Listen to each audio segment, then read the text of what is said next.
هو يوم أعظم لأننا سنزرع فيه شجرة الحرية إن شاء الله. La lucha no violenta tiene tres conclusiones principales. Es posible liberarse de las dictaduras. Toma una reflexión cuidadosa y una planificación estratégica. También se necesitará vigilancia, mucho trabajo arduo y una lucha disciplinada. Yo creo que las personas no deben buscar respuestas rápidas y fáciles. Usted no va a llegar muy lejos de esa manera y puede perjudicarse. No busque que los extranjeros vengan y lo salven, sea cual sea la parte del mundo. No asuma que usted es tan débil como usted piensa que es. Y no asuma que el régimen es tan brutal y tan horrible y tan poderoso como ellos dicen ser.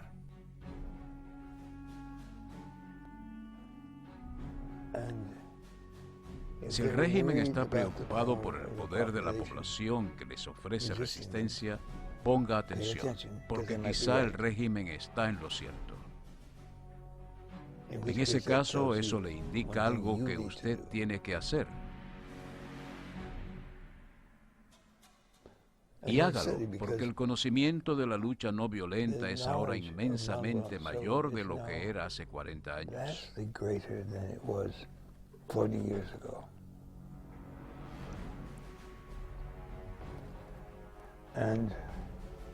No debemos aprender solo de nuestras propias experiencias, sino también de la historia de otros.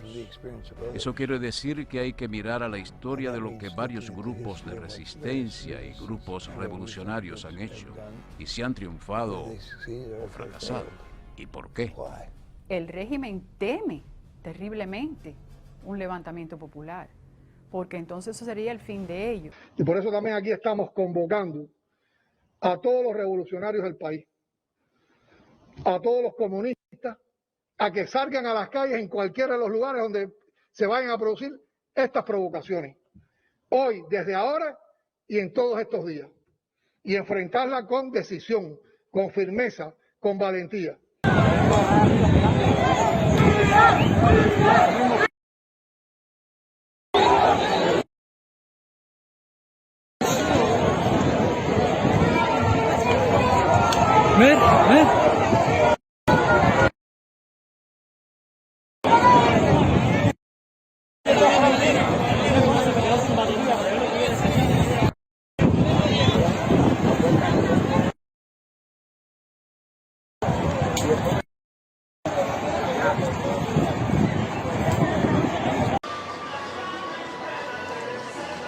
Calles tranquilas con el ajetreo habitual del comienzo de la semana, personas que se dirigen a su trabajo y escuelas, negocios, tiendas, colas, todo en su cotidianidad. Así es lo que pudimos ver esta mañana en un recorrido que realizamos por la ciudad, por aquellos puntos que hace un año fueron foco de manifestaciones violentas, vandalismo y de las cuales los medios internacionales y el gobierno de los Estados Unidos insisten en catalogar como históricas.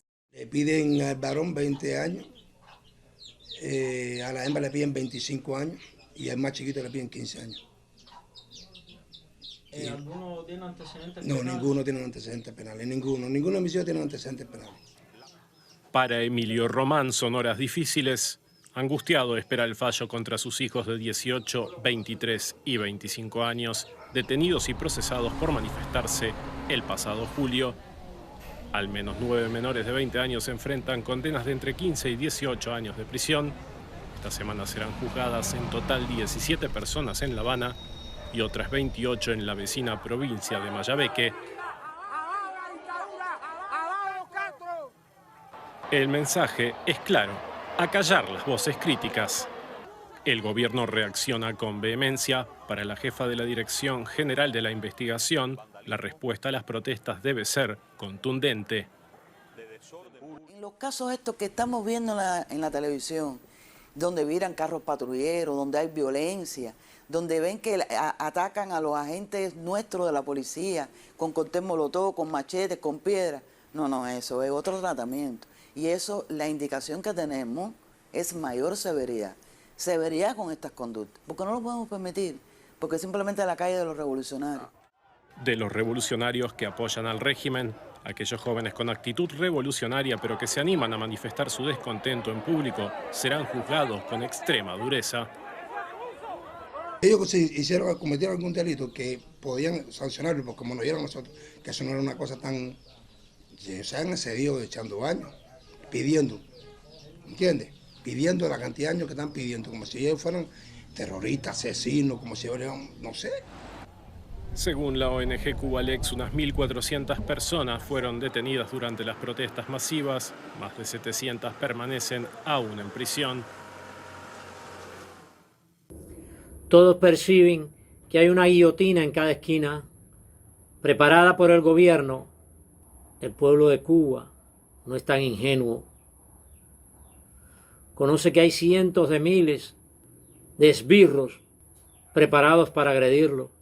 También cientos de calabozos preparados, cientos de fiscales sirviéndole al gobierno para encerrarlos en las prisiones.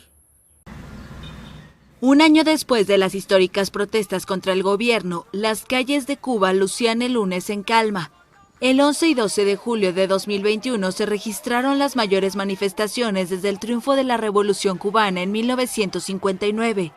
Hace un año, miles de personas se lanzaron a las calles en cerca de 50 ciudades del país, al grito de libertad y tenemos hambre, cuando recrudecía la crisis económica que enfrenta la isla, la peor en 3 décadas. Pero el lunes reinaba la tranquilidad en las calles de La Habana. Una fuerte presencia de agentes de seguridad vestidos de civil pudo observarse el fin de semana en algunos puntos neurálgicos de la ciudad, y el temor a que pudieran registrarse nuevas revueltas estaba latente. Sí siento temor porque algo tiene que pasar porque esto está muy duro. Y si usted es cubano, usted sabe que esto está súper duro. Y no se le ve la punta por ningún lado. Más de 15 disidentes, artistas o periodistas independientes e incluso padres de personas detenidas por las manifestaciones denunciaron haber sido advertidos por la policía de no salir de sus casas. Algunos tenían patrullas afuera de sus domicilios. La veo tranquila, pero también la gente se han aguantado mucho porque todas aquellas personas que los cogieron el 11 el año pasado le echaron 20 y 25 años. Incluso hay muchos niños de 17 y 18 años que están cumpliendo esa sanción. Opositores al gobierno llamaron los últimos días en redes sociales a conmemorar la fecha con nuevas protestas. Muchas de las voces que se dieron a conocer con las manifestaciones de hace un año están en el exilio y algunos en la cárcel. La ONG Human Rights Watch denunció un plan del gobierno de Cuba para impedir manifestaciones, castigar a quienes participen e infundir temor para evitar nuevas protestas, en un informe donde documenta 155 casos de abusos a raíz de las manifestaciones del año pasado. Las protestas dejaron un muerto, decenas de heridos y más de 1.300 detenidos, según la ONG de Derechos Humanos Cubalex, con sede en Miami. Según el gobierno, 790 prisioneros fueron encausados y 488 recibieron sentencia definitiva, muchos por el delito de sedición con penas de hasta 25 años de cárcel. Por su parte, el presidente de Cuba, Miguel Díaz-Canel, escribió el lunes en Twitter que el país saldrá de la situación compleja que vive y que si hay algo que conmemorar es la victoria de la Revolución Cubana. Esta es Cuba hoy, agregándole además las maniobras gubernamentales del presidente, moviéndose hacia algunos barrios en los cuales aparentemente se acometen labores de reparación de parques y algunas calles y viviendas, que no tenían una razón lógica de haber estado deteriorados por el abandono gubernamental. La dictadura canelista enarbola las mismas tramposas maniobras utilizadas por Fidel Castro para mantenerse en el poder, consecución de las utilizadas para tomarlo antes del 1959. Sus grandiosas mentiras, restitución de la Constitución del 40, la revolución más verde que las palmas. No habrá censura en la prensa, pues esto es solo se hace en las dictaduras y mi gobierno no es una dictadura. Aún hoy funcionan estas engañosas maniobras, aseguradas por los medios de difusión masiva, todos en manos y controlados por el poder, sirviendo solo al Partido Comunista. Logran confundir a unos engañar a otros, y los más astutos, carentes de moral y escrúpulos, aprovechan la oportunidad para, por medios y métodos corruptos, aumentar sus economías. Y así los que gobiernan continuar disfrutando las mieles del poder, pues en verdad ellos son los únicos que disfrutan a sus anchas con toda libertad los beneficios del esclavo y mísero pueblo sometido a una explotación sin misericordia. En Cuba, después de 40 años de revolución, mucha gente se pregunta cómo los cubanos de entonces permitieron que se estableciera un régimen totalitario, y la respuesta es muy simple, porque Fidel los engañó. I know your words. First of all, we are communists. And of course, I have said very clear that we are not communists. Very clear. Ojo pelao. Porque hay que decir que por encima de todos, somos marxistas-leninistas. Él decía que la revolución era tan cubana como Las Palmas, que era humanista, que era martiana. Todo mentira.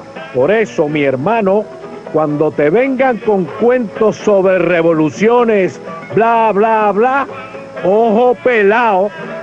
Toda esta supuesta mejoría social no solo era deber sino obligación del gobierno. No es un favor como lo cree y lo recibe la población. No es un acto de bondad desinteresada como se pretende hacerlo ver en la propaganda manipulada por los medios y lanzadas hacia el exterior y el interior. 60 años de trampas y engaños no han bastado.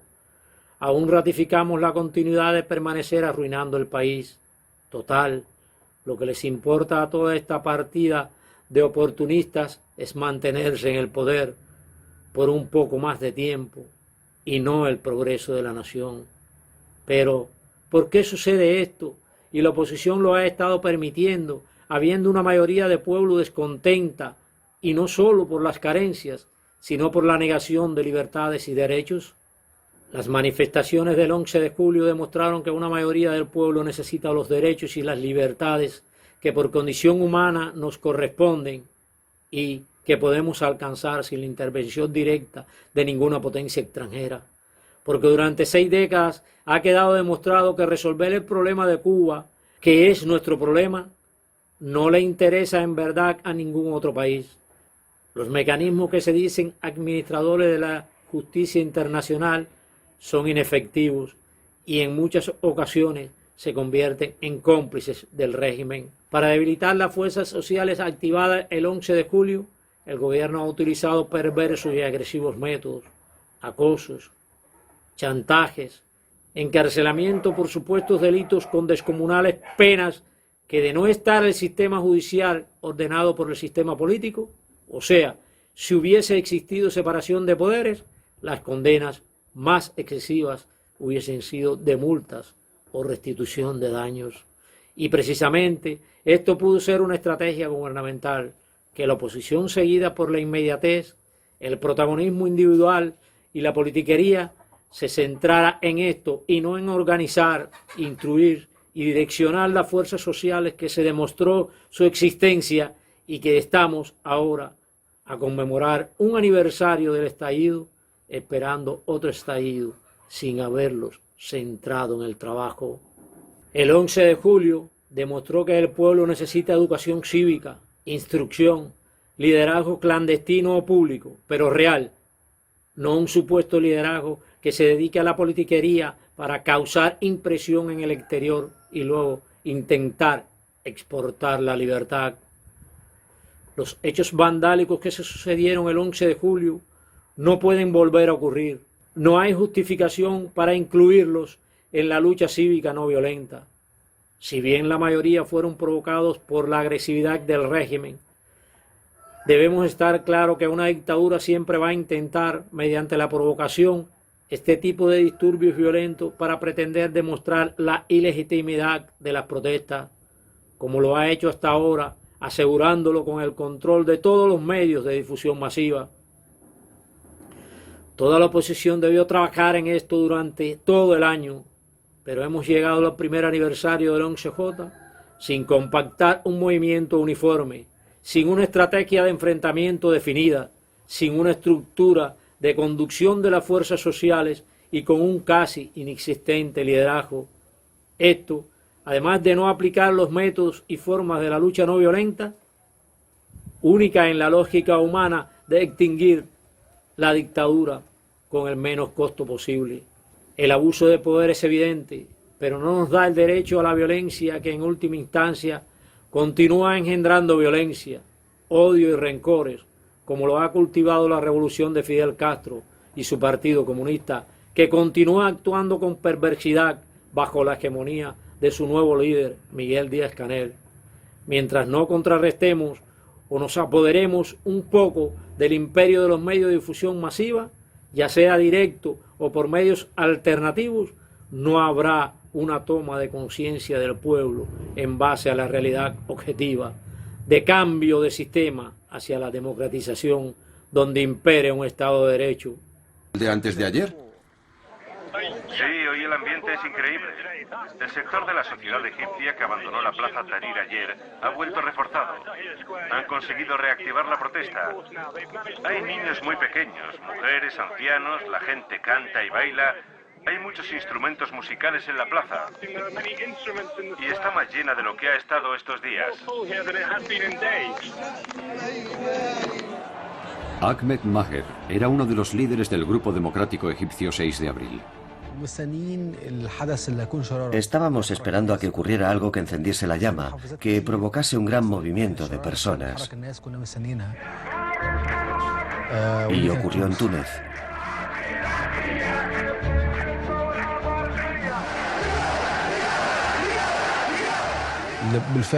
Siempre ha habido rivalidad entre Egipto y Túnez en el fútbol. Así que nos preguntamos, ¿y si nosotros hubiéramos empezado todo esto antes que Túnez?